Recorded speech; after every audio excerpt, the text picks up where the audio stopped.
Technology is the most meaningful when it can help us get things done. Joining us to discuss the art of productivity is productivity expert David Allen. Hey, David. Hi, Shelly. It is truly an honor and a pleasure to have you here, and I'll tell you why. Not only do I have GTD, or Getting Things Done, I make everybody who comes to work at my company read it before they sit down at their desk the first time. It's a prerequisite for actually getting here. Thank you so much for being here. Well, thanks for buying my book and spreading the word. I appreciate it. So I have a bone to pick while I've got you here.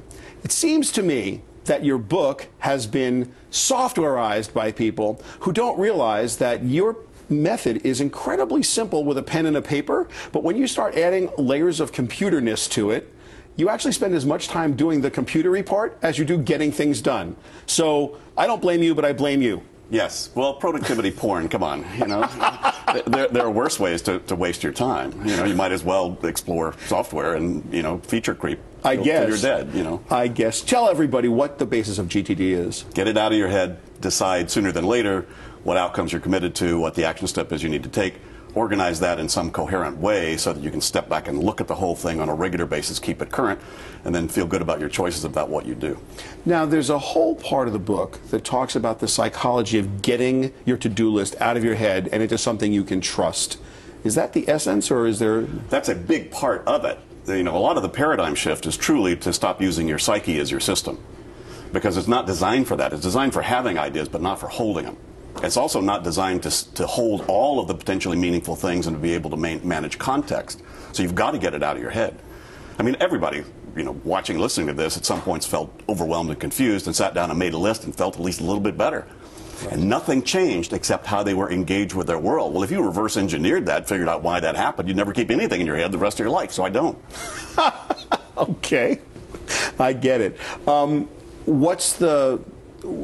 I am obviously an idea person, and I've the only defense I have in the whole world is actually adopting a productivity system, and yours seems to be the best.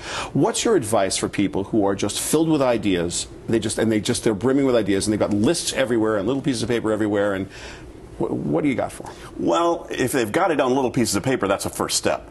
But a second step is really to be able to essentially aggregate all of those things into some meaningful form so that you can sit down and engage with them meaningfully. So it's not a bad idea, and there's a lot of digital tools out there. I use mind mapping and I use personal brain. There are a lot of different kinds of things you could use as placeholders for ideas. And I think how you then structure them and what you do with them is going to be a very personal call. But that's, you know, using your tools to sit down and say, okay, what really do I want to focus on? How do I want to be creative right now? You need to focus, and then it'll help you. It'll help you. So there are plenty of digital tools, Daylight, OmniFocus, all the stuff from 37 Signals. There are plenty of great digital tools. But sometimes when you're done putting all the stuff into your digital tools, you feel like you've done a lot of work, and yet all you've really done is got everything in a place where now you have to go find it. Well, yeah, but actually, if you're actually really doing it with real stuff, you're not just reorganizing data. You really are doing thinking while you're doing it. Because my process is really about an installed thought process. What do I need to think about this email? What do I need to think about this note about my mom? And by simply putting it into a system, you're not just rearranging things, you're actually thinking, wait a minute, what does that mean to me? Where does that go? How does that relate to the other things that I have? So there actually is a very powerful process of getting this stuff out of your head and arranging it appropriately. Now, you can use organization as a way to avoid your life like anything else.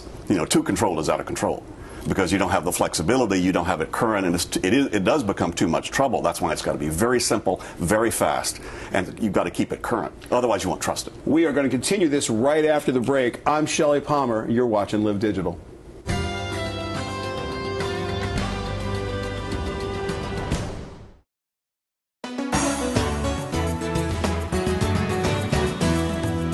I'm here with David Allen, the author of Getting Things Done, one of the world's best productivity books, and you are the guru of productivity. We were just talking about, I've spent so much time putting all of my thoughts into my digital tool set, whether it be Daylight or OmniFocus or any one of the things by 37 Signals or anybody else for that matter, that I feel like I've spent a whole day doing the work, and yet I haven't done any work.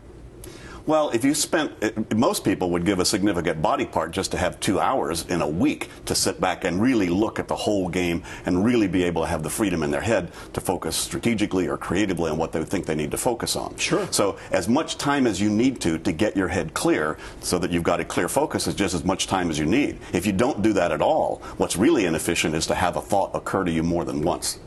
That is inefficient. Okay, so I've spent all of my time and energy getting my stuff into OmniFocus, which is a great program. And truth be told, that's not a program you own. It's a program that was someone sat down after reading Getting Things Done and said, this needs to be computerized, and they computerized it. Now, I love OmniFocus. It's very good, and not only is it a good program, it's multi-platform. So it's online, where at my desktop, it follows me around. It's in my handheld devices. Yeah, Ken's done a great job. He has done a great job with OmniFocus. But meanwhile, I put all the stuff into OmniFocus. What's your best methodology for getting it out of OmniFocus? Well, the best thing to do is to use it then appropriately. You get discretionary time, you need to then pull it out and stay engaged with it. Otherwise, your mind will start to take over, remembering and reminding what you need to remember and remind. So you need to be very engaged with the system. It's funny that in order to appropriately have a clear head and to be free of the system, you have to use the system appropriately so that then you can park and let it go. You look at your calendar to see where you need to be, and you need to engage with that appropriately. You don't want to read your calendar all day long, but you need to look at it as much as you need to feel comfortable doing what you're doing. So you only need to use the system as much as you need to have a clear head and to feel comfortable that you made the right choice about what you're doing. And as soon as you've done that, you've done enough. Right. So your suggestion is engage with the system in a way that you've got to be in it all the time. Well, it's not the tool, it's what's in the tool. Got it. See, most people's lists are just incomplete lists of still unclear things. That's right. So what GTD does is get you to get very discreet about what are the things I really need to track, the outcomes, the projects. I get to mark this off as done when what's true, and that's a good thing to think about. Most people don't really formulate those on the front end. What does finish mean? In other words, to get things done, you need to know what done means and what doing looks like. And you almost never see that on anybody's list. No. So GTD is really about the thought process that has to be applied first, that then generates real stuff, so you don't have to keep rethinking. See, most people don't want to look at their list because they know there's still decisions about actions and outcomes about the stuff on the list. They haven't done that. So most people's experience with organization and planning is fatigue, because they're just being reminded of stuff they haven't finished thinking about or deciding about. Sure. Once you actually finish that process, now I need to park it appropriately. Then my brain runs free to then make intuitive choices off of all those options. But there's no way on earth you can do it in here. You have to do it out here, but that's why pen and paper works just as well. It does. David Allen, Getting Things Done, thank you so very much for being here. I feel more productive already. Good. I appreciate it. I'm Shelly Palmer. You're watching Live Digital.